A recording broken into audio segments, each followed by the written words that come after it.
Muy buenas tardes. Vamos a dar inicio a nuestro segundo webinar del año 2025. En esta oportunidad contamos con la honorable participación del ingeniero Luis Guillermo Loría Salazar, quien nos eh, expondrá sobre el tema tendencias actuales en el diseño empírico mecanicista de pavimentos rígidos y su aplicación en proyectos.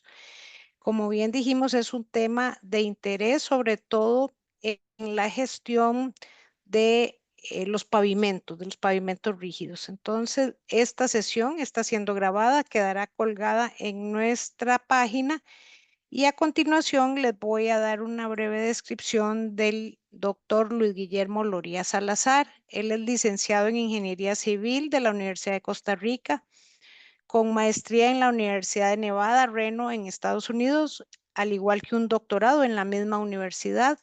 Es gerente general y socio fundador de la empresa MacTech, el Laboratorio de Control de Calidad e Investigación de Materiales. Es un consultor destacado en el campo de diseño y análisis de materiales, academia e investigación. Entonces dejo a Luis a cargo de la exposición. Buenas tardes. Gracias, Luis. Buenas tardes, Carla, y a todos los que están participando. Es un gusto estar con ustedes hoy. Y bueno, vamos a hablar, como decía, el tema acerca de las tendencias actuales en el diseño mecánico empírico de pavimentos rígidos.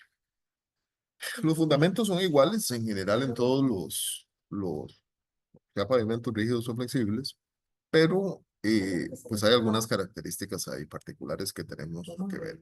Ahí les muestro, eso es, y les dejo, es una mini biografía mía con mi Google Scholar. Siempre hablo del Google Scholar porque los que estamos dedicados a la academia pura, eso es lo que nos hace diferentes, ¿verdad? ¿Cuál es el indicador de Google Scholar? Entonces ahí se los dejo, para que si en algún momento alguien les va a dar una charla y dice que es académico, usted le pregunta, ¿cuál es su Google Scholar? Usted lo googlea y ve si es cierto o no es cierto. Ahí están mis redes sociales, por si alguno o alguna quiere tener contacto conmigo. Podemos conversar muchísimo. Como decía Carla, hemos fundado hace algunos años el grupo MATEC, que tiene sedes en Costa Rica, Panamá, Bolivia. Ahí me falta indicar también que tenemos sedes también en Perú y en República Dominicana. Como el eslogan lo dice, nosotros hacemos ciencia e ingeniería de materiales. Y bueno, ahí muestro algunos de los equipos que tenemos en varios países que son fundamentales para hacer análisis de materiales, ¿verdad? Vamos a hablar un poquito de eso. Y ahí algunas fotografías de lo que hacemos. Ya estamos acreditados en Panamá. También tenemos un reconocimiento de nuestra acreditación en Perú. Y en Costa Rica estamos también por tener la acreditación en concreto y en aula. Bueno, algunos criterios para el diseño de pavimento. ¿Verdad? Hay algunos conceptos cerrados. Alguna gente piensa que es solo un trámite para ganar un proyecto, que es parte de una factura de pago, que es algo sencillo, que es cajonero, que no tiene relación con las propiedades de los materiales y que depende solo de formulitas y nomogramas. Por ejemplo, ahí les muestro un nomograma, que es el nomograma famoso de la AASHTO, eh, para ciertos cálculos, ¿verdad? Mucha gente tiende la idea a la mala concepción de que el diseño de pavimentos son fórmulas o recetas y eso está muy alejado de la realidad. Básicamente, el diseño de pavimentos moderno ya no es diseñar espesores, es predecir el desempeño del material en el tiempo. Ahí tengo un caso de una losa de concreto sobre una estructura con base, con subbase, y en otra época ese era el final del diseño, ¿verdad? Que es lo que nos decía la guía AASHTO 93 o la AASHTO 98 para rígidos. Pero en realidad eso no es el final del diseño. El final del diseño de un pavimento es lo que muestro en la imagen de la derecha. Es predecir el desempeño, para a dónde va a llegar ese material. Y entonces tenemos, esta es una imagen que le tomé al doctor Matt Witzek, un eslabón perdido entre lo que es el diseño estructural, o sea, cómo tratamos de modelar ese pavimento y el diseño de materiales. Y ni qué decir de qué pasa con las propiedades del pavimento una vez que ha sido construido, una vez que está en sitio. ¿Ah? Y aquí tenemos otra lámina muy famosa. Esta lámina no es de Witzak, que es de ARA, que es una de las grandes empresas consultoras en pavimentos de Estados Unidos, donde podemos ver que la práctica en la actualidad sigue siendo empírica. En general tenemos una gran, de parte de autoridades, de parte de grandes empresas de ingeniería, como una reticencia a dejar lo tradicional y acercarnos a las tecnologías más modernas, que andan, que es el estado de la práctica, que es lo mecánico empírico, ¿verdad? Que es lo mecanístico, es cómo se determinan las respuestas. Como le digo yo a mis estudiantes, esfuerzos de formaciones, de flexiones, y la parte empírica, que es más que todo una medición en campo, modelada por estadística, de cómo es que el pavimento se va a desempeñar en el tiempo. Luego está la parte mecanística pura, que es básicamente lo que estudiamos en mecánica del sólido 1 y 2, pero que eso está difícil de utilizarlo, por lo menos en esta época, ¿verdad? No sé si más adelante, porque realmente nosotros no tenemos materiales como los modelábamos en nuestros cursos básicos, que eran materiales isotrópicos, homogéneos, lineal elásticos, materiales continuos. Realmente materiales continuos no existen, ¿verdad? Ni el acero, ni el concreto, porque realmente aún ni siquiera es a nivel microestructural, en una escala un poco superior a la microestructura, ya todos nuestros materiales están llenos de vacíos, están llenos de huecos, ¿verdad? Entonces, mucho de lo que hacemos se basa en esta pista a escala real que ustedes ven ahí, muy famosa, la pista de la AASHTO, que define el diseño de pavimentos rígidos y flexibles. Pero como pongo ahí, no está mal, pero puede estar mejor. Y eso lo digo, por favor, para que no se ofenda a nadie que ha estudiado, que ha desarrollado su carrera profesional con estos métodos. No digo que es que esté mal, lo que digo es que eso se puede mejorar. Y aquí está Witsak, ¿verdad? El papá de la ingeniería de pavimentos modernos, muy enfocado más en el tema de pavimentos flexibles. El otro gran eh, experto científico del campo de los pavimentos rígidos es Darter, ¿verdad? El profesor de la Universidad de Illinois en Urbana-Champaign y entonces fundador de IRA. Pero analizando lo que decía Witsak, a nivel conceptual, él decía, tenemos los costos iniciales de un pavimento, tenemos los costos de mantenimiento regular, de mantenimiento de rehabilitación, y tenemos, por supuesto, los costos de operación. Y básicamente lo que él decía es que entre más es la capacidad estructural, el costo inicial es mayor que lo que se ve aquí, pero los otros costos, los costos de mantenimiento, de rehabilitación, los costos que se le transfieren al usuario, tienden a ser menores, porque al tener una capacidad estructural mayor, pues el pavimento va a durar, ¿verdad? Que eso es una máxima que tenemos. Entonces, en el costo del ciclo de vida, ¿verdad? Que es el análisis de todos los costos, incluido el costo inicial, el costo de los usuarios, el costo de mantenimiento preventivo, la rehabilitación y el valor de salvamento, de rescate con el paso de los años. Lo que buscamos nosotros es un ajuste a el costo de ciclo de vida más bajo. Si nosotros tenemos un diseño que es insuficiente, pues vamos a tener costos mayores porque el diseño es inferior a lo que requerimos. O si pasamos de ese punto, pues vamos a tener que el costo es mayor porque tenemos un pavimento sobrediseñado. Y ese es el gran problema del método de Ashton 93 en particular, que tiende a sobrediseñar el pavimento. En los factores de seguridad que hay, lo que lo hemos usado, recuerdan que hay un factor de incertidumbre de S0, ¿verdad? De desviación estándar, y hay un factor de confiabilidad que se multiplican al principio. eh, Eso tiende a generar una mucho mayor, digamos, factor de seguridad en el diseño, lo cual ha tendido a que cuando uno trata de proponer tecnologías modernas no se puedan incluir porque generan costos muy altos y el Ashton 93 y el 98, que es el especial para rígidos, pues no están calibrados para este tipo de cosas. Tenemos una foto mía con Claudia Zapata y con el doctor Witsak en el año 2012 en el ANAME. Tal vez algunos de ustedes no lo sepan, el doctor Witsak tuvo una consultoría con el ANAME del año 2011 al año 2013, donde trabajamos en muchas cosas. Dependiendo del tipo de tráfico que tenga el pavimento, pues así va a ser, digamos, la necesidad de tener una calibración más adecuada de los, digamos, de los costos. Eh, Hay que calibrar y hay que variar las variables de entrada, hay que estar en eso para saber cuál es el costo más óptimo que tenga esa estructura de pavimento. Entonces, uno puede tener a mano izquierda una pérdida de costo de ciclo de vida porque el diseño es inadecuado. Si usted va a tener más mantenimiento, más rehabilitación, o puede tener un costo en el ciclo de vida si usted sobrediseña. No queremos sobrediseñar. Puede hacer que el sobrediseño nos genere problemas muy complicados y muy serios. ¿Ah? Entonces, el diseño puede ser o muy inadecuado o el diseño puede ser muy conservador. Y eso no lo queremos, ninguno de los dos extremos. Hay que apuntar, yo digo cuando doy clases hay que sacarle la punta final al lápiz. Ya vamos a ver algunas características de estas, particularmente en el campo de los materiales. Entonces, esta lámina, de nuevo, se la toma Witzak. Él habla de cuál es la importancia. Yo pongo la frase ahí sacándole la punta al lápiz, ¿verdad?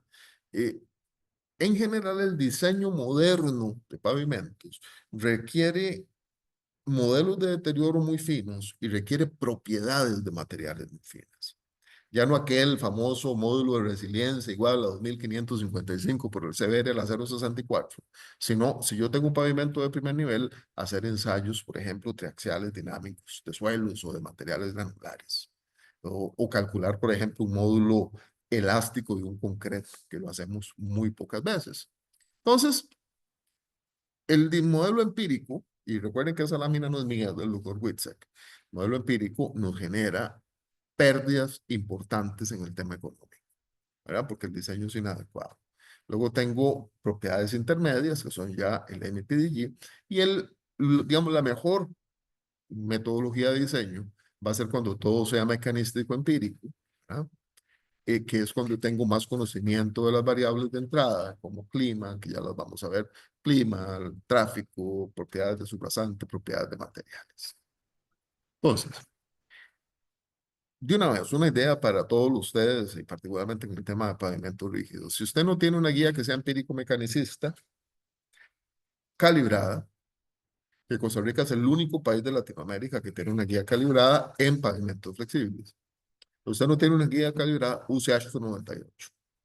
He usado mucho ASHTO 98 para diseñar pavimentos rígidos en la región centroamericana, en Colombia también.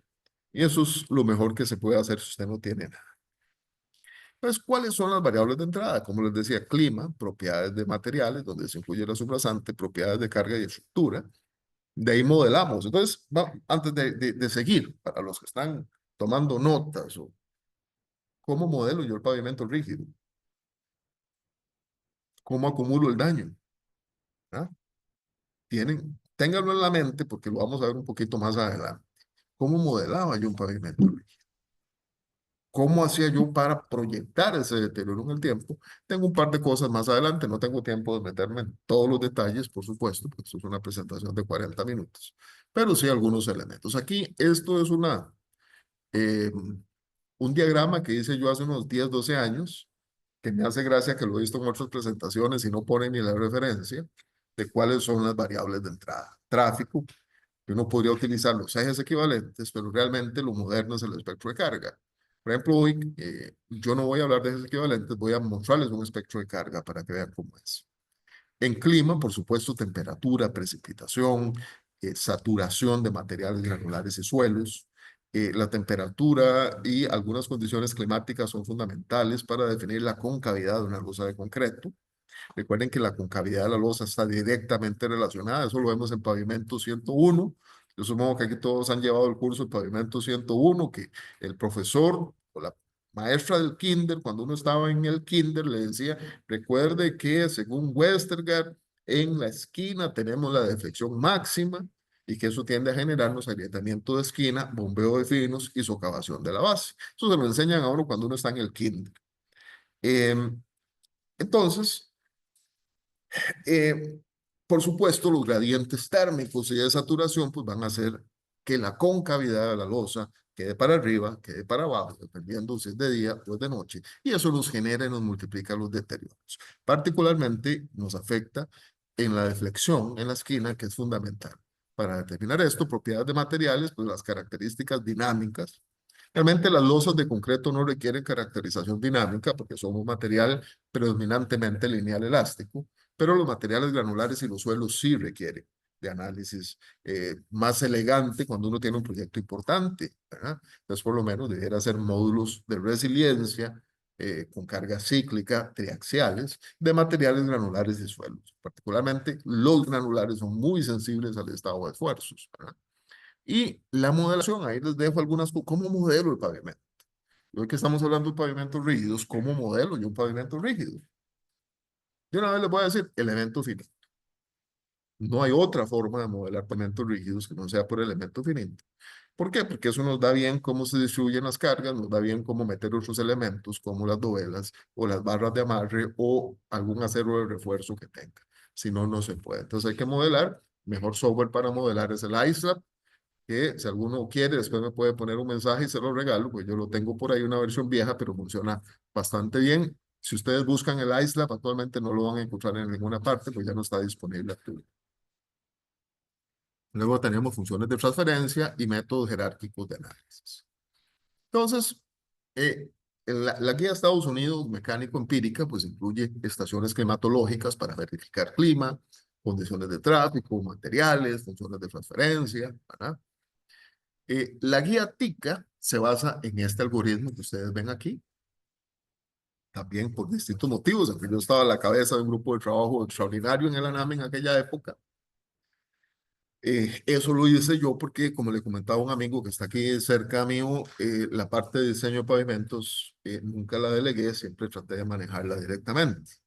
Entonces, y les pongo esa lámina, pues es vacilón, porque la hice para un congreso hace 12, 13 años, y la he visto en tesis incluso hasta de maestría en Latinoamérica, y nadie refiere que eso fue hecho por un servidor y otro grupo de trabajo en el año 2013.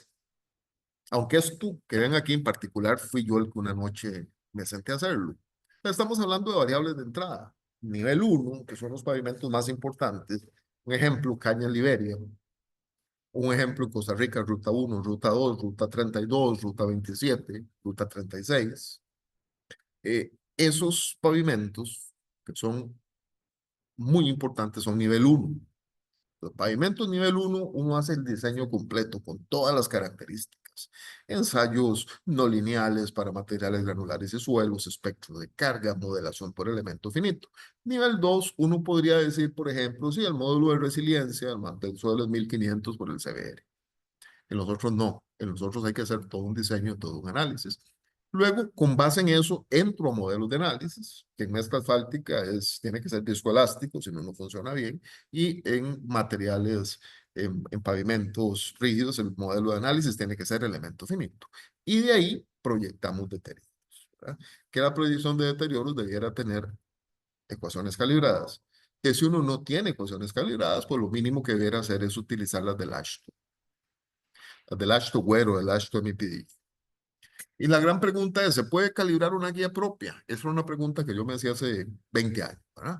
Uno veía muy lejos, la guía que hizo el doctor Witzak, ¿verdad? La que hizo Darter en concreto, la Ashto, todos sus millones. La respuesta es muy sencilla, sí se puede. Sí se puede, Costa Rica lo pudo hacer con el trabajo que se hizo en el ANAM entre el año 2010 y el año 2018. En ese periodo se logró calibrar una guía completa de diseño de pavimentos, en particular flexibles, a través de un ensayo de escala real acelerada, que es eso que ustedes ven ahí, ¿verdad? Es un experimento de escala real acelerada con un simulador pesado de vehículos Mark 6 de Dynatest, eh, que fue un experimento muy revolucionario en Latinoamérica en ese momento por el éxito que se tuvo. Aquí les muestro rápidamente un video de cómo funciona ese equipo.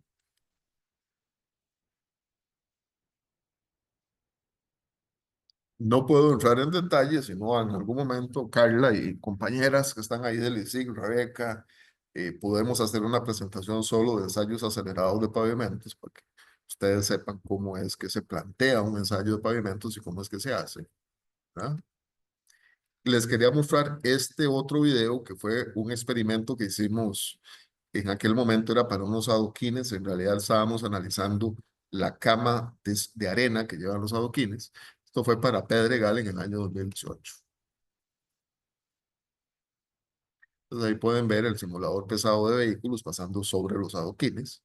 Ahí se estaba comparando un par de arenas costarricenses contra una arena de Noruega, que era la especificación que había en APM Terminals para la arena que iba debajo de los adoquines. Y con este experimento a escala real acelerada, se logró demostrar que la deformación permanente de las dos arenas de Costa Rica era inferior completamente a la a la de Noruega, entonces se decidió utilizar las arenas costarricenses. Entonces, ¿cómo se calibró? Bueno, como les decía, la guía costarricense se calibró con un ensayo acelerado de pavimentos, en el cual tuvimos un liderazgo importante en el mundo durante unos 8 o 9 años. Yo no sé hoy día si el programa de ensayos acelerados de pavimentos de la NAME pues tiene la misma influencia que había en la época que yo estaba ahí, pero en la época que estaba yo ahí con el doctor Aguiar Moya, eh, les puedo decir que sí llegamos a tener un liderazgo mundial importante, tanto así que la Conferencia Internacional de Ensayos Acelerados de Pavimentos del 2016 se hizo en Costa Rica. Y aquí tenemos algunos de las publicaciones científicas que se presentaron en el último congreso, que fue en el año 2022 en Francia. Entonces, esto requiere, ya no me voy a meter tanto en detalle, requiere líneas de investigación en materiales, en modelación, en calibración de métodos o funciones de transferencia, análisis de carga, clima, etc. Entonces ahí tenemos los niveles jerárquicos de diseño. Esto no me lo inventé, eso está en la ASH. Nivel 1, todo. Nivel 2, ecuaciones. Nivel 3, pavimentos de bajo volumen, que no requieren de un diseño, digamos, o que no se le permite al diseñador que tenga tanto control de las variables. Básicamente lo que se le remite son algunos nomogramas o algunas ecuaciones. Entonces vamos a ver algunos de los elementos. Primero, ensayos de materiales. No sé si ustedes no lo saben, yo no sé si en el ISIC alguna vez lo presentamos. Latinoamérica solo se ha calibrado una ecuación de fatiga para losas de concreto, bueno, para concreto, para pavimentos. Esta también la hicimos en la época mía en el ANAME. Fue una tesis, fueron dos tesis. La primera fue de una ingeniera Sukti Monge, donde hicimos pues ensayos básicos. Entonces les voy a mostrar rápidamente qué hicimos para calibrar esa primera ecuación de fatiga a escala de laboratorio. Se hizo el módulo de elasticidad, por eso les decía, cuando estamos en nivel 1, hay que hacer todas las caracterizaciones. Yo no puedo utilizar una ecuación que diga el módulo de elasticidad del concreto es igual a K1 por la raíz cuadrada de F'C. No se puede. Entonces, hicimos los ensayos de módulo de elasticidad, ahí están en gigapascales. Hicimos el ensayo de módulo de ruptura tradicional, el de módulo de resistencia a la fricción del concreto. Ahí vienen los distintos tratamientos experimentales. O sea, sacamos varias leyes de fatiga, no solo una, que al final vamos a ver una. Y se montó esto, que es lo que les quería mostrar, que ya para una guía de diseño más formal, pues uno podría utilizar, como les digo, si usted no tiene nada, use ASHTO 98, que es muy bueno. Si usted quiere usar el ASHTO Ware de Estados Unidos, pues úselo. Todas las propiedades están por dentro. Pero si usted quiere ser un ingeniero que hace ingeniería más profunda, que va más allá de ser simplemente un tocabotones, que yo llamo a veces, ¿verdad? O alguien que porque tiene un loguito aquí como este de mi empresa, MarTech, piensa, es que yo tengo el logo de tal institución, entonces ya sé, no es cierto. Usted quiere ir más allá, puede utilizar esta ecuación que vamos a ver aquí para hacer un poco de ingeniería, una ingeniería un poco más fina. Entonces, este fue el primer ensayo de fatiga que se hizo para vigas de concreto para pavimentos en Latinoamérica con una máquina muy fina, una máquina de ensayo de carga cíclica MTS. Si alguno de ustedes no sabe, las MTS son como los Cadillac de las máquinas de ensayos acelerados y con unas galgas especiales colocadas alrededor de esa viga que ustedes ven en el centro y con ese actuador de carga dinámica, les montamos un ensayo con base en los protocolos de Astro Roads de Australia, un ensayo de fatiga. Entonces, esa fue la primera vez que se montó un ensayo de fatiga de ese tipo en Latinoamérica. Se aplicaba un loop de carga muy bonito, como ese que ven ahí, ¿verdad? De 0.25 segundos de carga y 0.75 de descarga, ¿verdad? Para básicamente sacar eso, una relación del esfuerzo inducido, el módulo de ruptura y después la ley de fatiga relacionada con los ciclos de carga. Ahí tenemos algunos de los que desarrollaron modelos similares hace muchos años, ¿verdad? Como Bradbury, como Hillroth Kessler, como Bessick, como Mike Darter, que por distintos motivos en el año 2005 me corresponde invitarlo a dar una conferencia a Costa Rica. El primer loop que vieron fue para módulo dinámico que se puede sacar en un concreto Y después el módulo, ya la viga, el ensayo de fatiga, con un protocolo de carga de 0.25 segundos y de descarga de 0.25 segundos. O sea, 250 milisegundos y 250 milisegundos. Y ese loop que ustedes ven ahí es un loop, el loop de aplicación de carga. Vean que es muy fino, eso no es tomado un libro. Esos son mediciones reales de esa máquina MTS.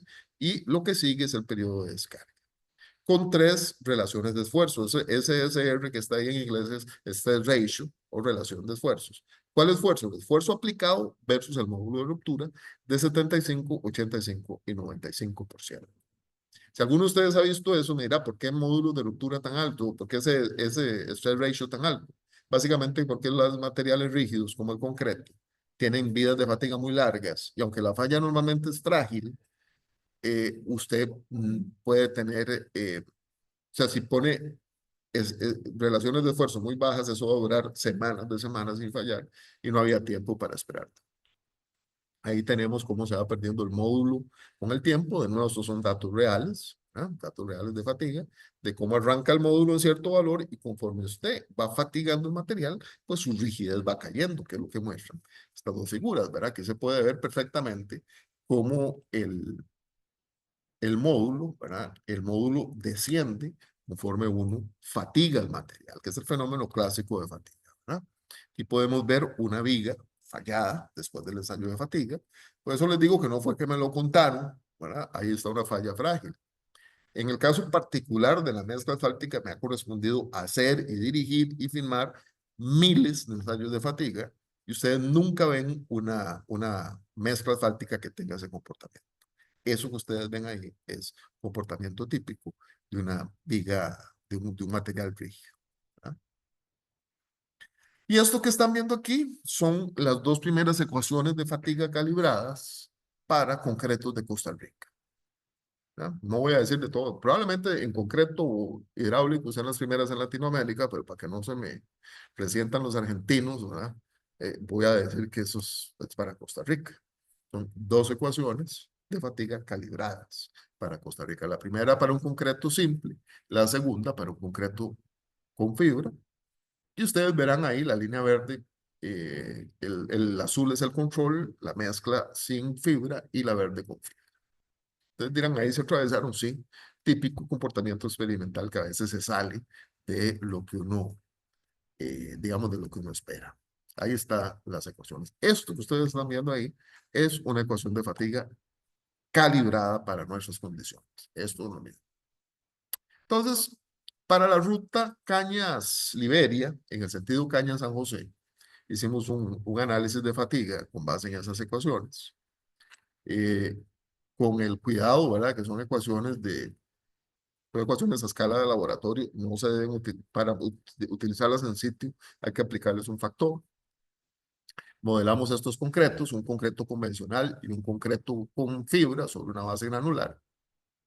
Modelamos este tráiler que ustedes ven aquí, el típico tráiler de 18 ruedas con ciertos tipos de losa, 4 losas.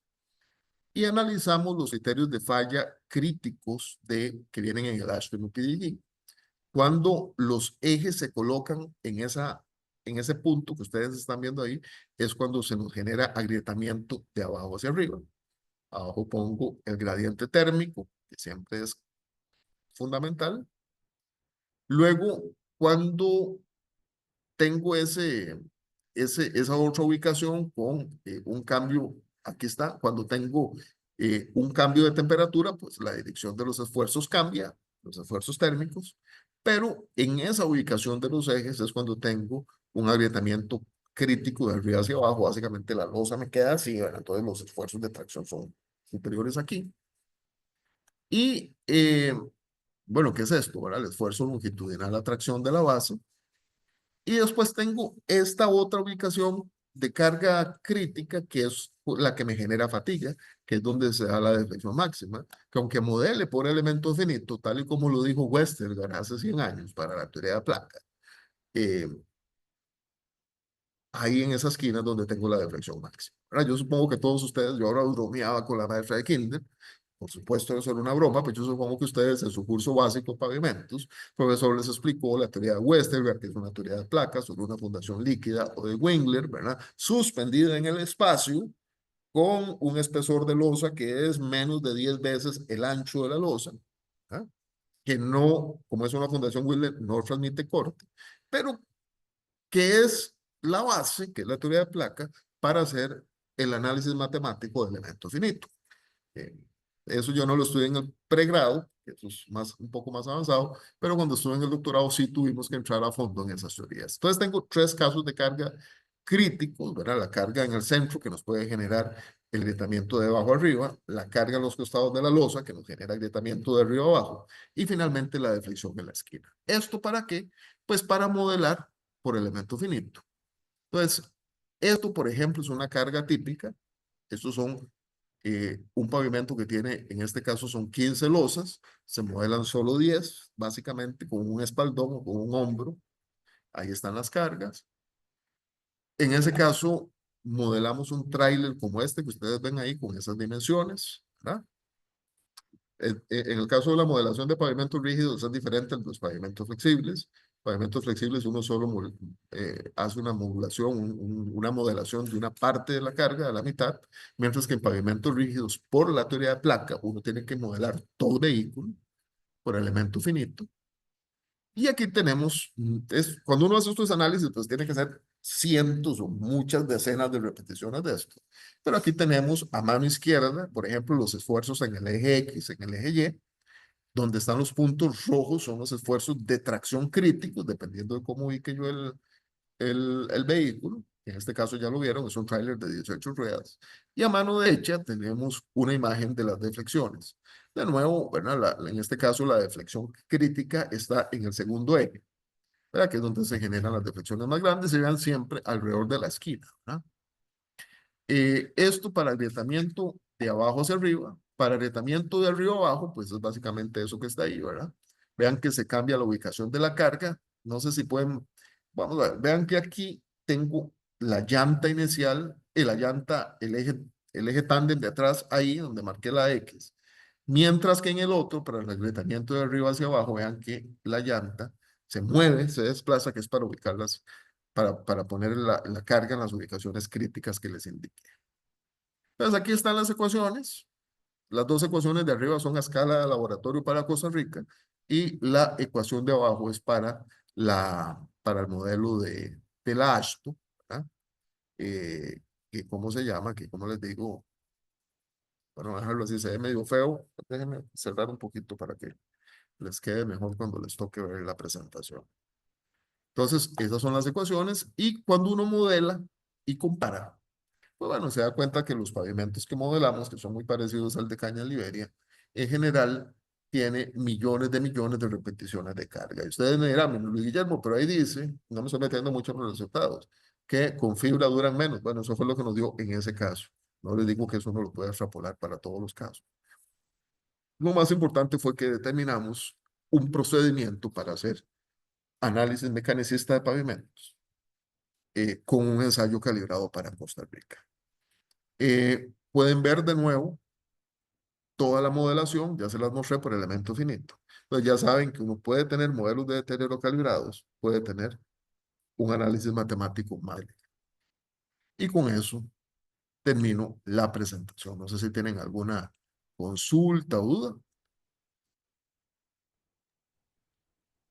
Gracias, Luis. Yo les he anotado en el chat que las preguntas podían anotarlas durante la presentación con el objetivo de no interrumpir, pero dado que ya Luis nos abrió el espacio, puede ser por vía escrita o por vía verbal si quisieran hacer alguna pregunta o algún comentario. Yo sí quisiera pedirle a Luis que me resuma así en términos sumamente prácticos y funcionales el ABC del diseño de un pavimento rígido. O sea, ¿qué deben de ser las principales consideraciones? Ya vimos de dónde se fundamentan los ingresos y las variables a tomar en cuenta y eso cómo resulta en la predicción del deterioro. pero ¿cuál sería ese ABC que ellos como encargados de administrar, digamos, la infraestructura vial deberían de tomar en cuenta, Luis? Claro que sí, Carla. Pues son básicamente los elementos que tengo ahí. Tengo que tener clima, tengo que tener propiedades de materiales, tengo que tener un análisis bueno de la carga y a partir de ahí modelo. Algo que no dije, que de haberlo dicho, bueno, lo dije un poco al principio. Vean que los que hemos diseñado pavimentos, habitualmente el diseño de pavimentos termina en los espesores, ¿verdad? ¿Qué es lo que da son los espesores? Vean que aquí la estructura, que son los espesores, es una variable de entrada más. Y a partir de ahí empiezo la modelación del pavimento, ¿verdad?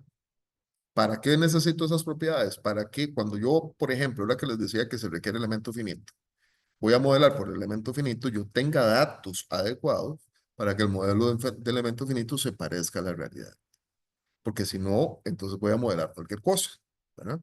Entonces, eso es fundamental, tener buenos datos. Y a partir de ahí, modelos de deterioro calibrados. En estos días, en 2 semanas, un alumno mío de la Universidad de San Newton va a hacer una presentación donde él va a determinar las respuestas del pavimento rígido por elemento finito.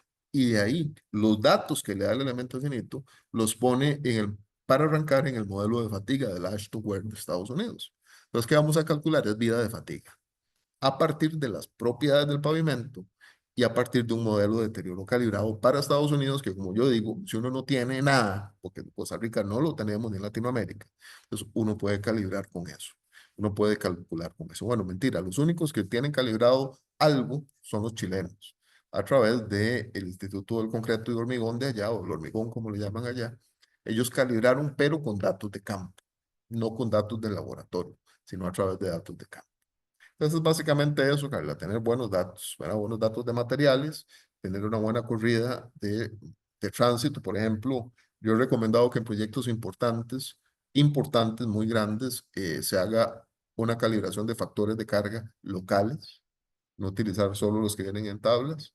Y a partir de ahí, uno puede diseñar hacer la modelación y después calcular la proyección de deterioros con los modelos de deterioros que ya están calibrados en el AASHTO, si no hay otra cosa. Muchas gracias, Luis. Le cedo el micrófono si tienen alguna pregunta, ya sea que la quieran escribir o que la quieran comentar.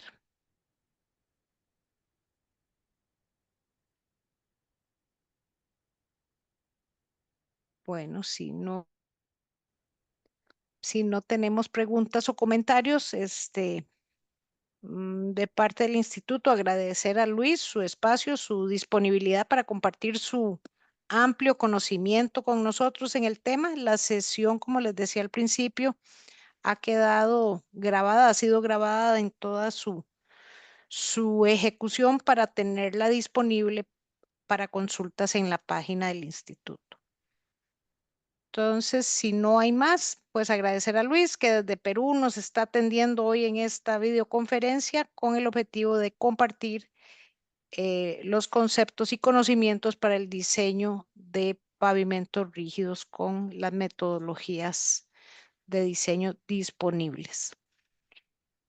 Muchas gracias, Luis. Con mucho gusto, estoy para servirles. Buenas tardes a todos. Muchas gracias por su participación.